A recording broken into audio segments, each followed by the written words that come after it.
So let's take a look at the Mishkan. Was the Mishkan plan A or was the Mishkan plan B? And why should we care? Why should we care whether it's plan A or plan B? Why does the Torah spend so many psukim speaking about the Mishkan? Well, the Mishkan, according to Kabbalah, the Mishkan is a dugma of the Jewish home. You know that, Sonia? In the Mishkan, you had a shulchan. What does that represent? The dining room table, right? In the Mishkan, you had a menorah. What is that? The Shabbos candelabra. In the Mishkan, you had a mizbeach, where they would burn the sacrifice. That corresponds to what? To our tanur, where we cook the food. That was in the Kodesh. And the Mishkan, you had Kodesh HaKadoshim. What did you have in the Kodesh HaKadoshim? You had the two lovebirds who are what? The Gemara in Yuma says, Kruvim Ma'orin Zeh B'Zeh. In the Kodesh HaKadoshim, you had the Kruvim who are actually in a love-making position. That's what it says in Yuma, page 54. Erotic figures in the Holy of Holies. So that's the Kodesh HaKadoshim. What's the Kodesh HaKadoshim in the Jewish home? The Jewish bedroom. What?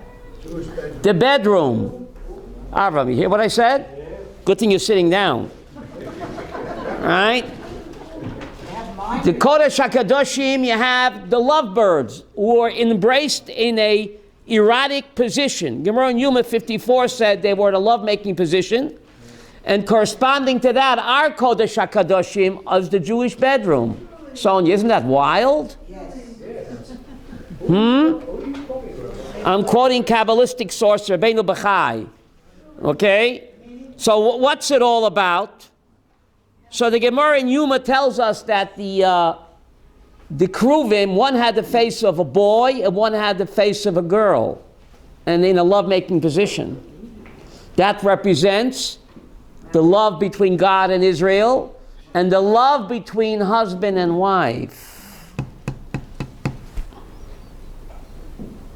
The Jewish bedroom is Kodesh Kadoshim. Because how else do you bring a godly soul down into the world? Where? In the Jewish bedroom.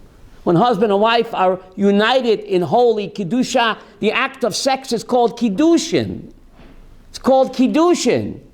Because can there be a holier act than to bring down a godly soul into the world? To become God's partner creating a human being? And that's done in the Jewish bedroom. And therefore the bedroom is Kodesh Kadoshim. Therefore the act of marriage is called what? Kiddushim. And therefore it's the first mitzvah in the Torah. Now the Kruvim, they had their wings parsek kanafayim lamala. They had their wings reaching up lamala. What does that mean? That the sex act can be raised up, all the way up to heaven. Michael, you sitting down? And therefore, when the chassan says to the kala, Hareyat mikudeshes li, what's he saying? How come she doesn't say it to him? How come he says to her, Harei at mikudeshes li? Behold, you are mikudeshet li. What's he saying?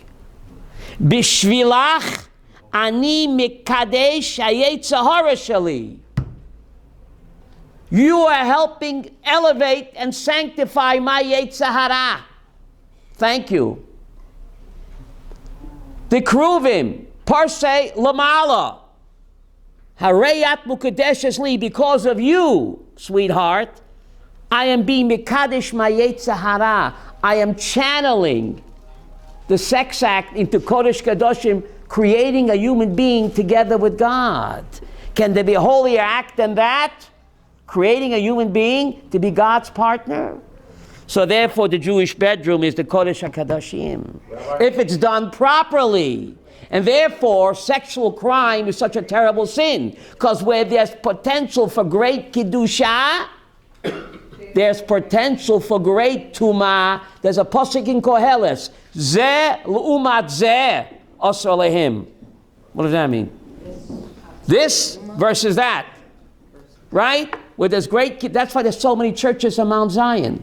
Why there's so many churches on Mount Zion, Ruvain? Why? Because where there's great Kiddusha, the forces of Tumah circle around. So since the sex act is so holy, if it's done under wrong conditions, it's such a terrible sin. Yes, Ruvain, your turn. Thank you. I was going to ask, so you said the man is responsible to say that Harei Mukadesh is li. But the woman doesn't say no. That. She doesn't have to be sanctified in any What? She's automatically sanctified. Right? The sheets are X-rated. I don't want to give them out. That's why I don't want to give them out. That's why. Okay? Oh. Mm-hmm. Now, the question is, why have a Mishkan in Shmutz La'aretz? Isn't that bizarre? God's house should be in Pisgat Zev. In Rechavia. Why have a Mishkan in Chutz La'aretz? And to make the kasha stronger, Rabbi Yaakov, there's a pasuk in Pashas B'Shalach Avram, the Shirat Hayam. The Jews sing, Mahar Nachlascha Migdash Hashem. In the mountain of your inheritance, we're going to build the Migdash Hashem. What's Har Nachlascha? Mount Zion. It's not the Midbar. So the Vilna Gaon Yehuda asked the question, building a Mishkan in the Midbar seems to contradict Pashas B'Shalach, where the Torah says, Bahar Nachlascha. How do you say in Sfardi? Bahar Nachlatcha. Nachlatcha, Migdash Hashem. Not in Chutz La'aretz, Makara. So the Vilna Gaon says, Sonia, yes, plan A was that the Mishkan should be built in Rechavia, in Har Tzion. But plan A seldom works out. Not even for him. Shirley, welcome back. Good to have you. Welcome back. Good to have you back. So that was plan A. But when the Jews sinned with the golden calf, Yehuda, God says we have to go to plan B. You sinned with the golden calf in the Midbar. I can't wait to build the Mishkan in Rechavia. You sinned with the golden calf in the Midbar, so the kapara, which is the Mishkan, also has to be where? In the Midbar. You the Vilna Gaon? Plan A and Plan B.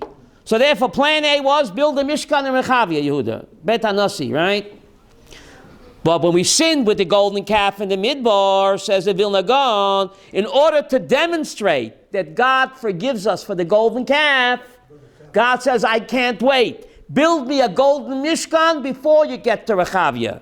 You sinned in the Midbar with gold. Now take gold and do it my way in the Midbar. So we got to go to Plan B. Okay? You sinned in the Egel with the Midbar, so the Mishkan, which is the Kapara, in gold also has to take place where? In the Midbar, right? So was the Mishkan Plan A or was the Mishkan Plan B? So according to the Vilna Gaon, it was both, right? But Rashi says that the Mishkan was what? Totally Plan B. According to Rashi's opinion and the Midrash, if it ain't broke, don't fix it. Not even in Israel. The Jews would not have sinned with the golden calf. There'd be no need for a Mishkan, not in the Midbar and not in Rechavi either. Yiddish Yehuda. That's Rashi.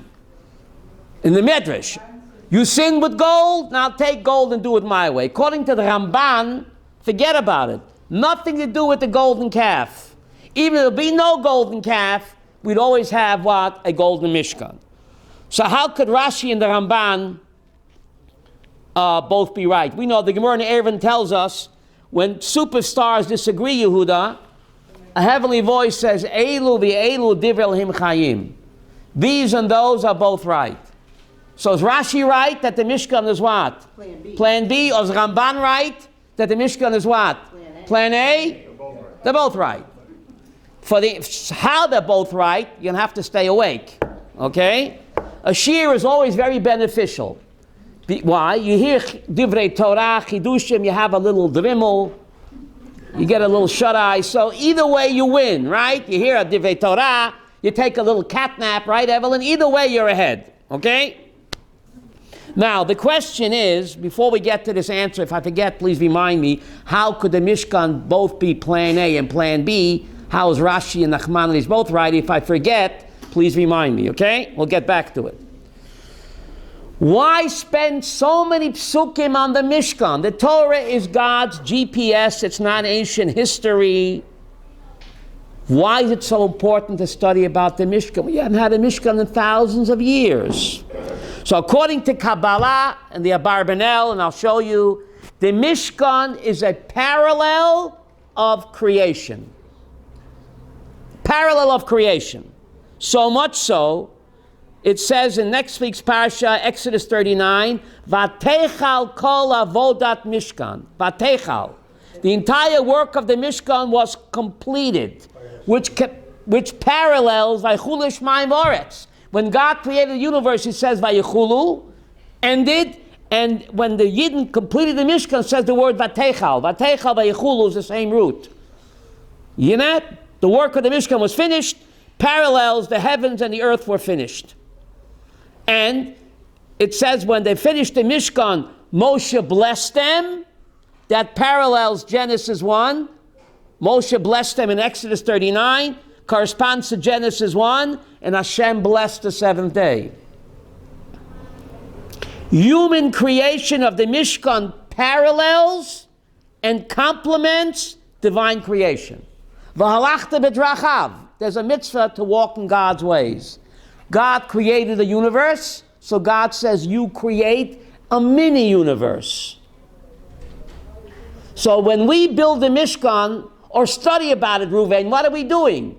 We're imitating the boss. He built the big Mishkan, which is what?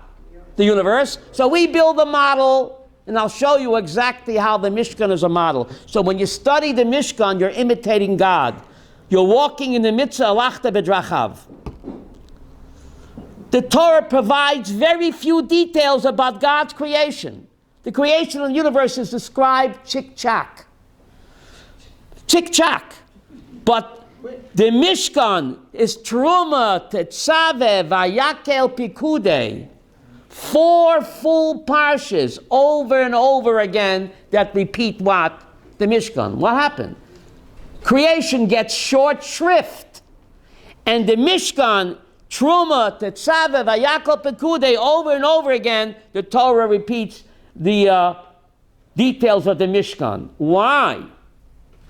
Because the Torah is mainly concerned with our tafkid in life, not God's actions. The Torah, what is our mission in life?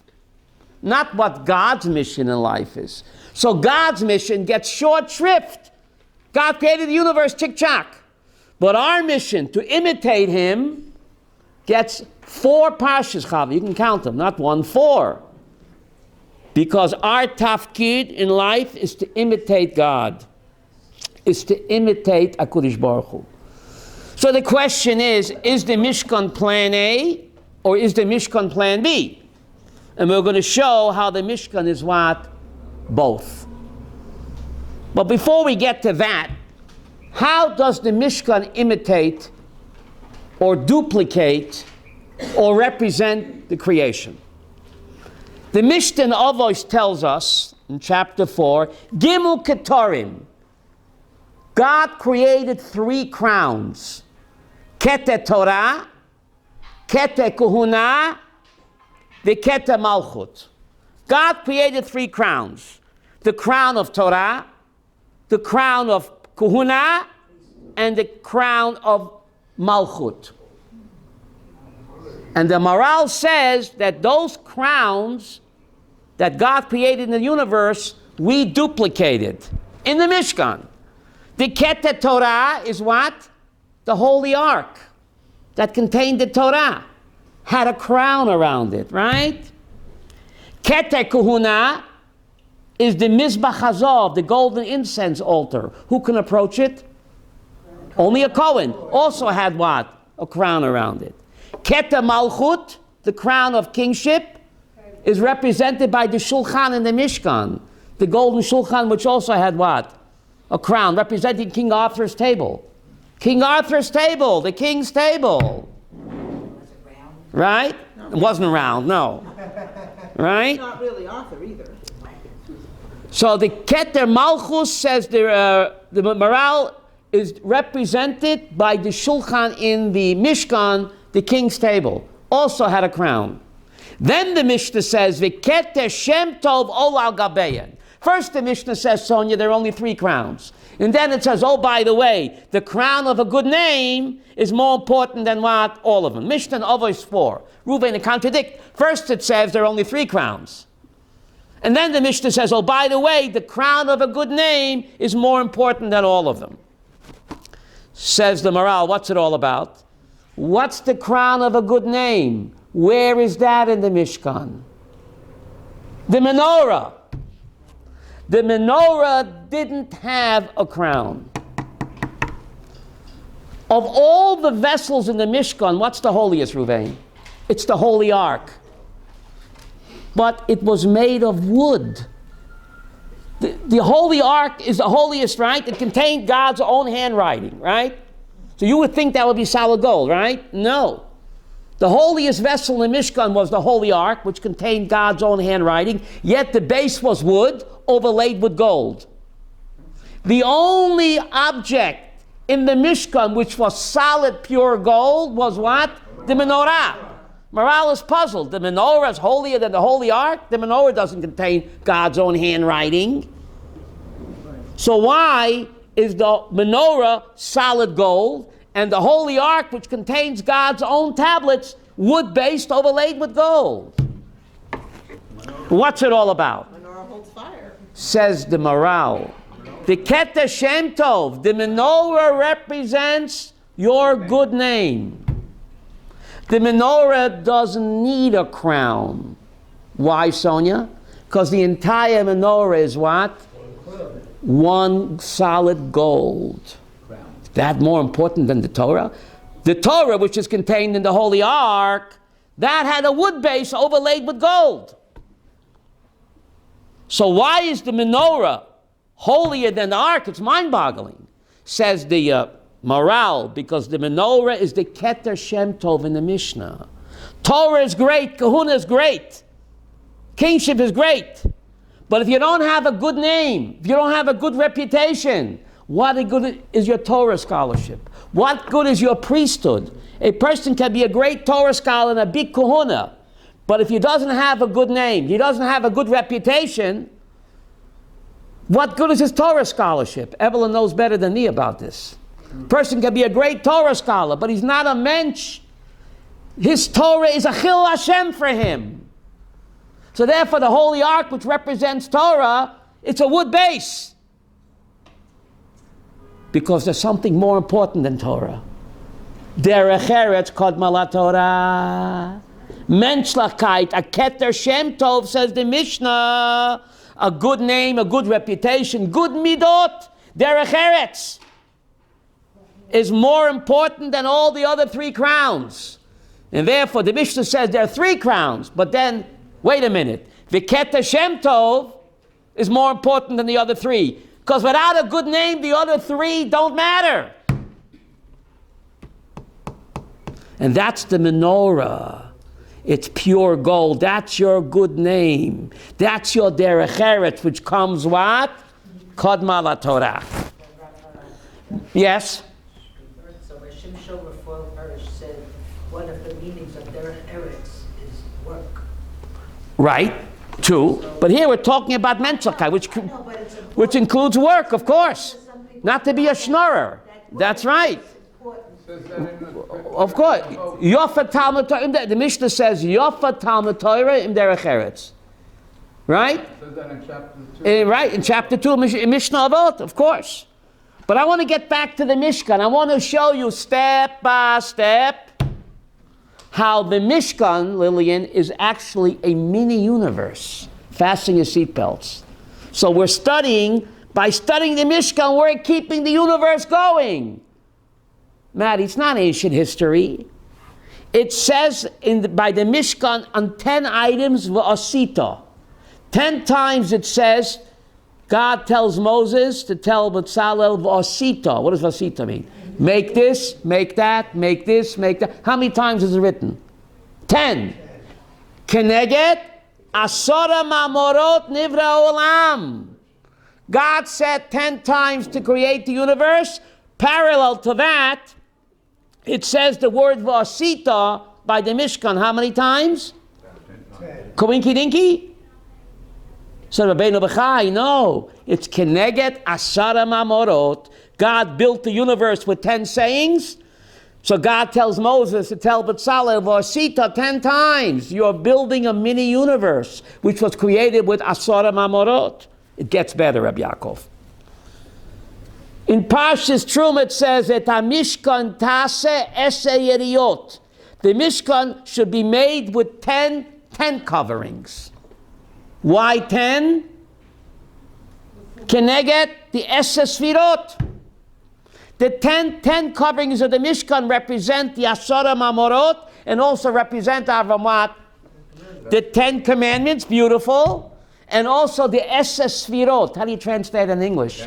10 spheres, 10 emanations. Now the Barbanel goes through the Mishkan and shows you how it's an exact model of the world. You ready? This is the Barbanel. The Mishkan is a model of the universe. In the Mishkan you have the menorah. That parallels what? The sun. Here comes the sun. The Mishkan had a model of the sun, the menorah. The Mishkan had the kior. What does the kior mean? The wash basin. That represents the oceans. The table in the Mishkan represents the food chain. The Mizbach, Adama, the copper altar, which was hollow inside, and it was filled up with what? Earth, represents the earth. Why is the Mizbach Adama called Mizbach Adama? It was built of hollow planks overlaid with copper, but it was hollow inside. They filled it up with what? Dirt, earth, representing what? Earth. The ground, the earth. The golden altar, where they burned incense, represented what? The flowers. Israel has more flowers than any other country. The delicious aroma of the incense represented God's delicious aroma, all the different flowers, the sweet perfume.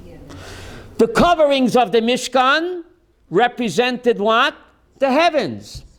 The sky, the heavens, right? The ark represents what? The Torah. The poles of the ark represent the supporters of Torah. There's a law in the Torah that the poles of the ark can never be removed from the ark. Why do you need to know that for? The poles, the badim, it's a negative command, you can't remove them. They have to be always attached to the ark. Says the Sefer Chinuch, the ark represents what? Torah. The poles of the ark represent those who support the Torah. You can't have one without the other. They'll never be separate. Not even Olam Haba, Yiddish Chanoch. They can't be separate, not in this world and not in the world to come. In the world to come, those guys that supported Torah study will be forever what? Locked and connected with the Torah, with HaKadosh Baruch Hu, with the Torah scholars. Never to be removed. They become part of the Torah, attached to the Torah. Olam Haba as well. The Keruvim, what are the Keruvim? It's a class of angels called Keruvim. They represent angels, that God created angels. So we create Keruvim, right? So everything in the Mishkan is what? A model, a mini reproduction of what? Of the universe. In the Mishkan, you have the Torah keeps repeating in the Mishkan, V'orot elim, v'orot midamim. The Mishkan was made of animal skin. Again, made of animal skin, made of animal skin. It's being repeated. Why is that? Under your skin. So the Lubavitcher Rebbe says, when you look at the Mishkan made of animal skin, you remind yourself, I've got you under my skin. The Lubavitcher Rebbe. So the Mishkan, the Torah repeats, made out of orot, with an ayin. Skin, skin, skin. When you're looking at the Mishkan, you remind yourself that HaKadosh Baruch Hu wants to dwell underneath my skin. The Mishkan is just what? A tangible symbol that God dwells underneath my skin. Now, what about the Mishkan being plan A or plan B? Now, according to Rashi in the Medrash, if there never was an egel, if it ain't broke, Chanoch, if it ain't broke, don't fix it, right? But according to the Ramban, he says that the Mishkan was plan A. Why was the Mishkan made out of gold? According to Rashi, we sin with gold, take gold and do it my way. But the Ramban says no. It says in Parshas Mishpatim, Umare kevod Hashem ko'esh shachelet barosh hahar. All the Jewish people saw God's glory like a devouring fire. What's the color of fire? Gold. So the Ramban says nothing to do with the golden calf. God says you saw the Har Sinai engulfed in God's glory with a fire. I want you to build me a portable Har Sinai. Take Har Sinai along with you. The glory of God, represented by the fire in Har Sinai, will now be duplicated, what? In the Mishkan. And therefore the Mishkan was made out of gold, Evelyn. The color of what? Umare kevod Hashem ko'esh shachelet barosh hahar. A portable Har Sinai, says the Ramban. So how do we reconcile, Avram, the Medrash, that the Mishkan is, the gold is a kapara for the golden egel, no golden egel, no golden Mishkan, because the tikkun comes from the chet. We sin with gold, now take gold and do it my way. And the Ramban says no. Nothing to do with the egel, Rabbi Yaakov Goldman, nothing. The glory of God was a devouring fire in Har Sinai. Fire is gold. Now build me a golden Mishkan, take me along with you. Portable Har Sinai. So how do we answer? Avram, how could Rashi be right that the Mishkan is only plan B? How could Ramban be right that the Mishkan is what? Plan A. How could they both be right? A Jew answers a question with what? Why not? To answer this question, Shoshana, we've got to ask another one, Ruvain. Why is the Mishkan repeated verbatim twice? Parshas Truma Tetzaveh, before the Chet HaEgel, then you have Chet HaEgel time out, and then after Chet HaEgel, an exact repetition, Vayakel Pikudei. That's plan A and then plan B. Beautiful, Ruvain, you're ahead of me. Isn't that marvelous? Ruvain beat me to it. The reason the Mishkan has to be repeated twice, first Truma Tetzaveh before the Chet HaEgel, that's accommodating whom? Nachmanides. That the Egel has nothing to do with it. Chanoch. Plan A, before there was an Egel, build me Truma Tetzaveh, comes right after Parshas Yisroi and Mishpatim, where the Jews saw Chavawat. We have time. Where the Jews saw what? God's glory on Mount Sinai. God says, take me along, the color of fire, build me a golden Mishkan. So therefore, Truma Tetzaveh come where? Before the Chet HaEgel. That's Ramban's position. It's plan A. So why is it repeated verbatim? The Torah is so economical, so parsimonious. There isn't even one extra letter in the Torah. There's exactly 304,815 letters in the Torah scroll. If you don't believe it, you can count. And here, after the Chet HaEgel, the Torah repeats endlessly over and over again the exact same account that we read what? Before the Egel. Why? To accommodate Rashi's opinion, Chanoch. Hear me well, 1 minute. To accommodate Rashi's opinion. After the Chet HaEgel, now the Mishkan becomes what? Kapara. Plan B. But not just, but not. So how could they both be right, Evelyn? Please hear me well. This is the punchline. God's plan A was the Mishkan has nothing to do with the Chet HaEgel. Take me along with you, portable Har Sinai, a golden Mishkan representing the Mare Kavod Hashem, the golden fire of God. That's plan A. And therefore the Parsha is in order. Before there was a Chet HaEgel, Sonia, build me a Mishkan. But after the Jews sinned with the golden calf. So God says now the Mishkan Chanoch will take on an additional meaning. Now it will also be a kapara for your golden calf. Look how much God loves us. Plan A. Nachmanides is right. But Rashi's also right. How do I know? Because after the Chet HaEgel, the Mishkan is repeated verbatim over and over again to teach that what? That Rashi's also right. That once the Jews sinned with the golden calf, God said, you guys are giving the Mishkan an additional meaning. It won't just be my glory. Now it will also act as what? A kapara for the golden ketchka. Take gold and do it my way. Da-da-da-da. Da-da-da-da. Look how much God loves us. He had a plan A. When we sin, God says, you guys are going to give it a plan B. You'll give it another layer. Now it's just not my glory. Now it also becomes your tikkun, your kapara for what? For sin. For the Egel. So Rashi and the Ramban are both right.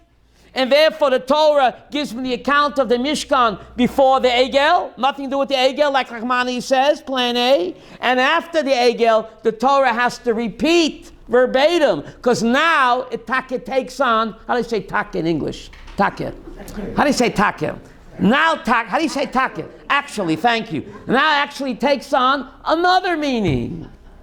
So you see, Chanoch, Rashi and the Ramban are what? Are both right. Isn't that incredible? How Rashi and the Ramban are both right.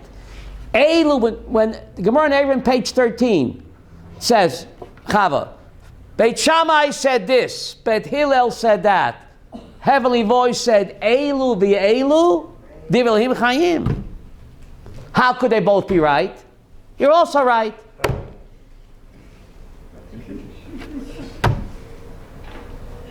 Isn't that wonderful? Plan B becomes plan A, or plan A. Otherwise, there's no need for the Torah to repeat the same exact account of the Mishkan with every nook and cranny before the Chet HaEgel, and again verbatim, Sonia, after the Chet HaEgel. On and on. Very strange. The Torah is so economical with letters. This is to accommodate Nachmanides, plan A, and that's before the Egel. And the same account verbatim after the Egel to accommodate whom? Rashi, which is what? It became also plan B. You guys gave it another dimension. We are God's partner. We gave the Mishkan a new dimension. Wow. So Rabbi, does this have to do with the idea of continuous creation? And that's Beautiful. You're with me? We say by davening, HaMechadesh b'tuvoi b'chol yom tomid ma'aseh bereishis. God creates the universe every day. It's an ongoing process. Ongoing process. How do I know that, Chava? It says bereishis bara. Bereishis bara. In the beginning, God created, right? But if you look at the Haftorah of Parshas Bereishis, you look in the Haftorah in Parshas Bereishis, it says something incredible. The Haftorah in Parshas Bereishis. Koyamar El Hashem Boreh Hashemayim. Boreh. What does Boreh mean? Present tense. Present tense. So Chanoch is saying, just like God continually creates, we have to continue to create. By studying the Parsha of the Mishkan, we are keeping the universe going. We're his partner. So therefore, it's so important to what, Evelyn? To study about the Mishkan. We're not studying ancient history. We are keeping the universe going. Parshas Vayakel. I want to ask you something. Yes. It's a big question. Go ahead. Okay, the state of Israel was created, Right. and right now I think we're suffering the golden calf. How do we get to the next beat? Oh, listen to me. That's a good question. The question is, how do we get out of the mess that we're in? Right? So let's take a look if we can find the answer in the Parshas that we read yesterday. Parshas Vayakel. Vayakel Moshe. Moshe assembled the Yidden. Rashi says the day after Yom Kippur, when he came down with the second Luchos, Yom Kippur, the very next day he assembled the Yidden and he taught them the mitzvah of the Mishkan. The guy didn't eat for 40 days and 40 nights. Relax. Have lunch first at New Delhi. Take a nap. He didn't eat for 40 days and 40 nights. Says Rashi, no. Miyad after Yom Kippur, when he came down the mountain, didn't take a coffee break, didn't go to coffee time. Immediately, he didn't have lunch. He assembled the Yidden and he what? Taught them the laws of the Mishkan. What's the message? Many people after Yom Kippur want to relax. Judaism, you can't relax. Matzah Yom Kippur, what do you do? Matzah Yom Kippur, what do? You start building the Mishkan. You're running to buy an esrog. Wait, relax. You just went through Yom Kippur, 26 hours of davening and fasting. No. You have something to eat, and right away, you what? You build a sukkah. You're on to buy an esrog. Can't you wait? No. Judaism teaches that what? You don't let up. That's the answer to everyone. We don't let up. We have to keep trying to do better. Eventually, with all of our shtadlut, we're going to break through. Right? Keep on plugging. Yes? Don't give up. First thing after they blow the show, after you say Mariv, right? Right? And what do you say Mariv? V'hu rachum yacham. V'hu rachum, right? So where's the sin? Right away, you just daven the whole day. So somebody told me, the sin is, they say, L'shana haba b'Yerushalayim, in Chutz La'aretz, and they don't mean it. Excellent. So That's right. Right away. That's right.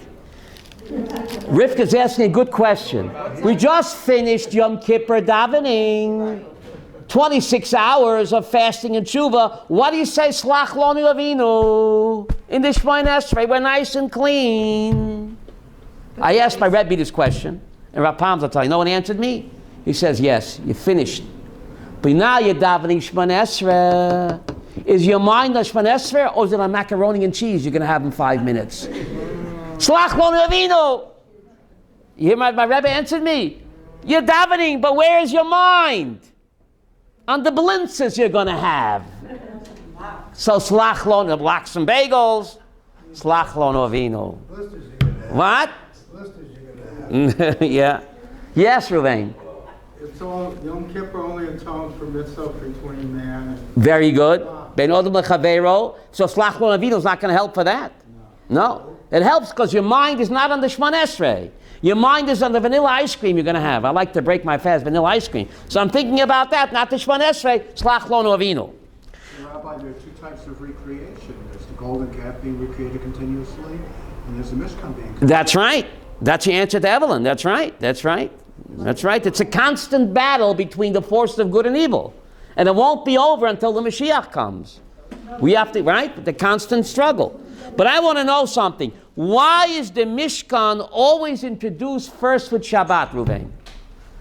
In Parshas Kisisa, you have the Mishkan with Shabbos. Here in Parshas Vayakel, Moshe says, before he gives them the Mishkan, he says, you shall what? Rest on Shabbat and build the Mishkan. Why throughout the Torah you have the Mishkan as a Siamese twin with what? Shabbat. And what's the message for us? Well, one explanation is, where do you learn out what's forbidden on Shabbat? From the Mishkan. From the Malach and the Mishkan. How do you know what's forbidden on Shabbat? The Mishnah in Shabbat lists 39 categories of forbidden work. Where they come from? From the Mishkan. Whatever went in to construct the Mishkan, that's exactly forbidden what? On Shabbat. Why? Because those 39 categories of work, says Kabbalah, is what God used to create the universe. Those 39 categories of work that we built the Mishkan with, he utilized to build the universe. So he rested on Shabbat, so we have to follow the leader. We have to rest from creating. So the 39 categories of work that went to create the Mishkan, which is a model of the universe, that God used to create what? The universe. So we use those 39 works to create the mini-universe, or a model that's called what? The Mishkan. So you have this strong connection, Chava, between what? The Mishkan and Shabbat. But it's more than that. Fasten your seatbelts. Shabbat symbolizes Kedushat Hazman. Kill time, waste time. Shabbos teaches that the human being can sanctify time. Mishkan symbolizes Kedushas HaMokoim, that a place can be holy. Shabbat, Mishkan, and then the Torah says, V'chol chacham leiv bochem yavo v'yasu. V'chol chacham leiv bochem yavo v'yasu. What's chacham leiv? Anyone that's wise-hearted, let him do the Mishkan. So no, not on Shabbos. That's the whole point. That even though the building the Mishkan is so important, comes Shabbos time out. So Shabbos represents Kedushat Hazman. Mishkan represents Kedushas HaMokom. V'chol Chacham Leiv B'chem. What's Chacham Leiv B'chem? Represents Kedushas Haguf. I'm a Chacham Leiv. If I can sanctify my guf through Mishkan and Shabbat, surely I'm a Chucham. How do you say a Chucham? Chacham Leiv B'chem.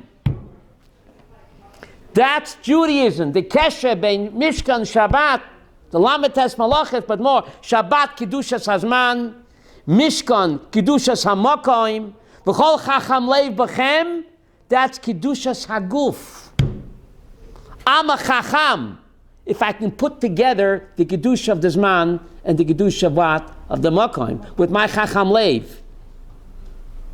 That's Judaism in a nutshell, Chanoch. Judaism is all about sanctifying time, which is represented by Shabbat, sanctifying place, which is my Migdash Mayat. Every shul is a mini Mishkan, right? And Kedushas Haguf, sanctifying my body. That's Judaism, Chava. Any one of the mitzvot, you'll check it out. Taras HaMishpacha, Nida, Mila, Kedushas Haguf, right? Kashrut, Kedushas Haguf. Shabbos Yontif, Kedushas what? Hazman. Having respect for a shul, not to talk in shul, Kedushas HaMokoim. That's Judaism. Shabbos, Mishkan, Chacham Leiv, that's Yahadut. Kedushas HaMokoim, Mishkan, my shul, that's why you're not allowed to talk in the shul, because Kedushas HaMokoim. Kedushas Hazman is represented by what? Shabbat. And Kedushas Haguf is represented by Chacham Leiv. If I can put that together, I'm a Chacham Leiv. Now, why is that Judaism? Why is Judaism sanctifying time, place, and body? Why? You're sitting down, why? Says the Rambam. What is the main difference between this world and Olam Haba? We won't have those. Says the Rambam, the difference between the physical world and life after life is in the physical world we are restricted to time, place, and space. If I'm here, I can't be there. I'm restricted to my body. And I'm also limited by what? Restricted to what? To time and place and body. In the afterlife, says Rambam, 1 minute, there is no concept of time, place, or space. So Judaism teaches when you do a mitzvah, you're either sanctifying time, sanctifying place, or sanctifying your body. You're having an out-of-body experience. Nechama, you hear me? When you do a mitzvah, you're tuned into eternity. You're having an out-of-body experience. When you observe Shabbat, Kashrut, Taras HaMishpacha, you are rising above your limitations. You're tapping into the world of eternity.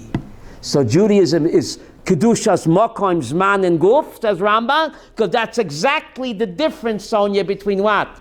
The physical world and the spiritual world. So Yahadut is all about what? Tapping into the world of eternity. You do that through the mitzvot, and all the mitzvot fall into 3 categories. Kedushas Hazman, Shabbos and Yom Tov, Kedushas HaMokom, having respect for a shul, and Kedushas HaGuf, Taras HaMishpacha, Brit Milah, etc. Isn't that so wonderful? When you do a mitzvah, you're having an out-of-body experience. You are turning in, or tuning in to the world of what? Of eternity. Yes, Shirley. What about dealing with your fellow man and having respect and... That's Kedushas HaGuf, Shirley. That's Kedushas HaGuf. If you have no, that's a Keter Shem Tov. Surely that's Kedushas HaGuf. If I'm mean to my fellow human being, I have no Kedusha in my guf. I'm not a Chacham Lev. Reuben, it's so beautiful to answer Shirley's question. A Chacham Lev has respect for his own body and for his fellow human being's body. Why? We're all connected. We all have Adam's DNA. DNA, Chanoch? Divine natural ability. That's Kedushas HaGuf. If I'm a Chacham Lev, I respect my body and my fellow Jew's body. Otherwise, I'm not a Chacham Lev. And I have no Kedushas HaGuf. So I'm lacking that. You have to have all 3. You can't have one without the other 2. You can't pick and choose your Judaism. It's a package deal, represented by what, Avram? Shabbat, Kedushas Hazman, Mishkan, Kedushas HaMokom, and Chacham Lev, right after the Chacham Lev. How am I Chacham Lev? If I have Kedushas HaGuf, for myself and my fellow human being. That's Judaism. Therefore, Shabbos and Mishkan always what, Evelyn? A what? Siamese twins. That's Yahadut. Isn't that wonderful? I'm glad I came today. So every time you're doing a mitzvah, what are you doing? Mrs. Lapp, you're having an out-of-body experience. Please tell your husband. You're tuning in to the world of eternity. You're tuning into God's world where there is no limitations of time, space, or place. The Twilight Zone, no. You're not limited by time. In the Olam Haba, there's no concept of time and place and space. Because we're in God's world. After 120, we're not restricted by space, place, and time. We're above that. When you do a mitzvah, you're tuning into God's world. What did you say? You're having an out-of-body experience. DNA was? DNA, we all have Adam's DNA, divine natural ability. Oh, I have different. What do you have? Divine natural ability. What do you have? DNA, divine. Ancestors. Divine natural ability, I think that. Now, there's a strange pasuk in the parsha we read yesterday, Ruvain. Vayavohu hanoshim al hanoshim. The men came on the women with their gifts. Strange. That's what it says. Vayavohu hanoshim, the men came al hanoshim, on the women with their golden jewelry. So Rashi's puzzled. What do you mean the men came on the women?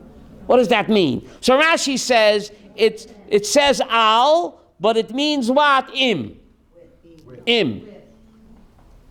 But Rashi, why go like this when you can go like this? Right? Rashi's puzzled. So v'yavohu hanoshim al hanoshim. The men came on the women. So Rashi says in Pasuk Chavbet, Exodus 35, Pasuk 22, Rashi says, it means what? Im hanoshim. With the women. But the Torah doesn't say that. Rashi begs the question. It says they came upon, but he says no, it means they came together with the women to give their golden jewelry to donate to the Mishkan. But the Ramban says, Rashi, tell it like it is. Says Rashi, says the holy Nachmanides, you're sitting down, Rivka? The men came al hanoshim, on account of the women. Al means on account. Always. On account of the women. Says Nachmanides, the men were parsimonious. They were cheap. They didn't want to give their gold Rolex for the Mishkan. For the Getchke they gave. But for the Mishkan they became parsimonious. Says Nachmanides, the women said, if you don't give your gold jewelry to the Mishkan, no supper tonight.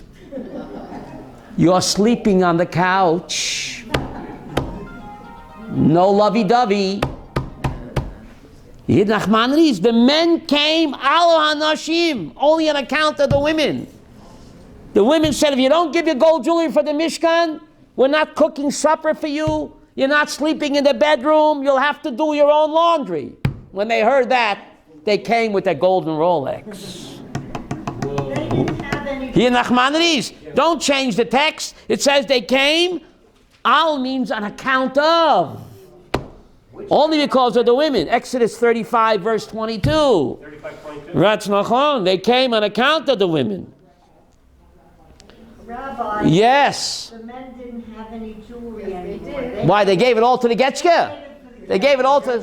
So you go to. He knew the women have it. So you go to Harry Winston and you buy another gold watch. You know Harry Winston?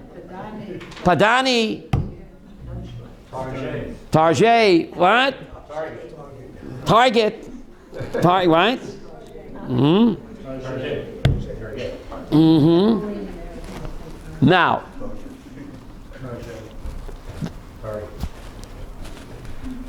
Rabbi Sprecher, Yes. why do they still keep the broken pieces of the first 10 commandments in the Holy Law? Ooh. What? Michael, first day back on the job after a few months, asked a blockbuster question. The question is, why were the broken tablets inside the ark as well? Inside the Holy Ark there was the new tablets representing God's new covenant with us after the Egel. There was also the broken tablets. What do you mean, why not? The broken, it's a shanda. It reminds us of the golden getchke. Why did Moshe break the tablets? Because of the golden getchke. So why have a reminder of what? Of the golden getchke inside the Holy of Holies. We need reminders. Beautiful. Reminders you could do teshuvah. Ruvain, Michael, you're cooking. To answer your kasha, I will ask you another. Tomorrow morning, when you put on your tefillin shel rosh, there's something bizarre sticking out from your tefillin shel. Check it tomorrow. There's calf's hair. There's hair of an egel in your tefillin shel rosh sticking out. Please, tomorrow morning, Avram, when you take it out of the box, you'll notice calf hair sticking out from what? The tefillin shel rosh. Isn't that bizarre? It's a reminder. That's Michael's answer. Says the Zoyar, there's a pasuk in Tehillim 51, Nechama. King David says, V'chatasi negdi tamid. V'chatati negdi tamid. Reuven, what does that mean? V'chatati negdi tamid. King David says in Psalm 51, my sin is always in front of me. So when you put on the tefillin sharosh, what are you putting on? God's crown. The tefillin sharosh is God's crown. So what are you looking at? Look how much God loves me. I worshiped the golden getchke 40 days after he spoke to me. I committed adultery on the honeymoon. Yet he allows me to put on his crown. Who loves you, baby? Shirley, you with me on this? The Zohar says, on God's crown, you have calf hair sticking out of Yaakov. Check tomorrow morning if I'm not right. Says the Zohar HaKadosh, look how much God loves us. We committed the spiritual adultery on the honeymoon. And yet God commands me to put on his crown. Despite the calf's hair. Look how much God loves me. I can't stop loving you. I made up my mind. What a gorgeous song. Is it Ray Charles? Ray Charles singing about the Yidden and God. Ray Charles didn't know that. He's singing about God and the Yidden. He didn't know that, Ruvain. He didn't know that. So therefore the broken tablets, which represents our shame. How do you say shanda? And the busha is in the Holy of Holies. Despite the broken tablets of the sin of the golden calf, it's still in the Holy of Holies. God says, I can't stop loving you. What a powerful message, Michael. I'm so glad you asked me that. So tomorrow morning, check your tefillin shel rosh. What? No, the calf say that's the same idea. That's the same idea why you have a golden Mishkan plan B, right? We sinned with gold. Now the Mishkan takes on an additional meaning. You sinned with gold. I love you so much. Now take gold, Chanoch, and do it my way. That the object of sin can become the object of what? Of kapara. That's how much God loves us. The way we mess up is the exact same way we what? Make atonement.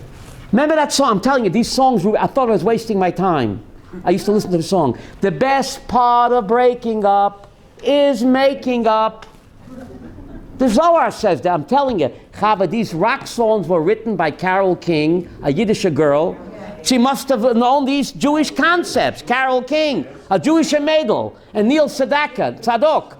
They must, the Jewish concepts. The best part of breaking up is making up.